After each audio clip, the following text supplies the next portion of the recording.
తెలంగాణ రాష్ట్ర రాజకీయాల్లో కవితమ్మ మరో షర్మిల కాబోతుందనేటువంటి అనుమానం తెలంగాణ సమాజం నుంచి వస్తుంది.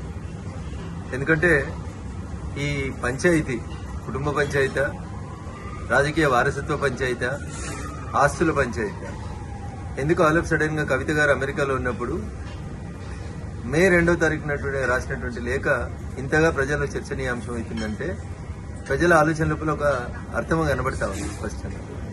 టీఆర్ఎస్ పార్టీ చేసినటువంటి ప్లీనరీలో తన రాజకీయ వారసులు కేటీఆర్ అని కేసీఆర్ చెప్పిన సందర్భంలో కవిత కాంగ్రెస్ ఫోల్డ్లోకి ఏమన్నా వెళ్ళినటువంటి అవకాశం కనబడుతుందా? రాష్ట్ర ముఖ్యమంత్రి గారితో లేదా రాష్ట్ర ముఖ్యమంత్రి గారే కావాలని కవితతోటి ఉత్తరాలు రాయించినారు. ఎందుకంటే కవిత ఉత్తరం రాసిన 2వ తారీఖు రోజే ఈ ఉత్తరం కాంగ్రెస్ పార్టీకి సంబంధించిన ఒక టీవీ ఛానల్లో ఒక పేపర్ లోపల ప్రముఖంగా కనిపించింది. ఈ పరిణామాల తర్వాత కేటీఆర్ గారు హరీష్ రావు గారి ఇంటికి వెళ్లడం, బాబా బామ్మర్దులు ఇద్దరు ఒకటనేటువంటి ఒక మెసేజ్ ని బయటికి పంపడం, తనను ఒంటరి చేస్తున్నారు, బయటికి పంపిస్తున్నారు అనేటువంటి ఆలోచన వచ్చిన తర్వాత కవిత తప్పనిసరి పరిస్థితులలో కాంగ్రెస్ ఫోల్డ్లోకి పోయిందేమో అనేది తెలంగాణ ప్రజల అనుమానం. ఇక భారతీయ జనతా పార్టీ గురించి, మా పార్టీ గురించి కవిత మాట్లాడడం ప్రజలలో జరుగుతుందే వాస్తవాన్నే కవిత చెప్పింది. ప్రజలలో భారతీయ జనతా పార్టీ రోజు రోజుకు బలపడుతుంది. వచ్చే ఎన్నికల తర్వాత భారతీయ జనతా పార్టీ రాష్ట్రంలో అధికారంలోకి రాబోతుంది.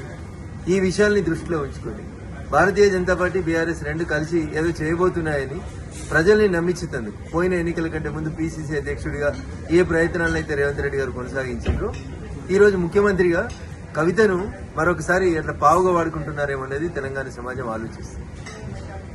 నాకున్నటువంటి అనుమానం కానీ, నాకున్నటువంటి సమాచారం కానీ, ముందు కవితతో పార్టీ పెట్టిస్తారు, తర్వాత వచ్చే ఎన్నికలకు వచ్చేసరికి కవిత షర్మిల గారి లాగా కాంగ్రెస్ పార్టీ అధ్యక్షురాలు లేదా కాంగ్రెస్ పార్టీతో పొత్తు పెట్టుకోవడమే చేస్తుంది.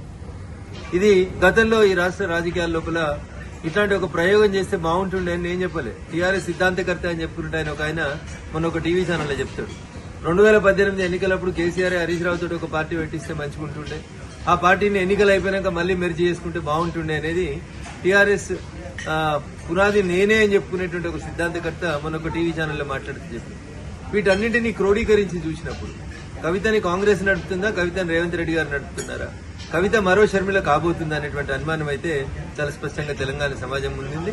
కవిత చెప్పినా, కేసీఆర్ చెప్పినా, మీడియా మిత్రులు చెప్పినా భారతీయ జనతా పార్టీ ఈ రాష్ట్రంలో బలపడుతుంది, భారతీయ జనతా పార్టీ ఈ రాష్ట్రంలో అధికారంలోకి రాబోతుంది అనేటువంటి విషయాన్ని టీఆర్ఎస్ కవితనే చెప్పినట్టు మేము భావిస్తా ఉన్నాం. భారతీయ జనతా పార్టీ ఎదుగుదలని ఎండార్సీ చేసినందుకు కవిత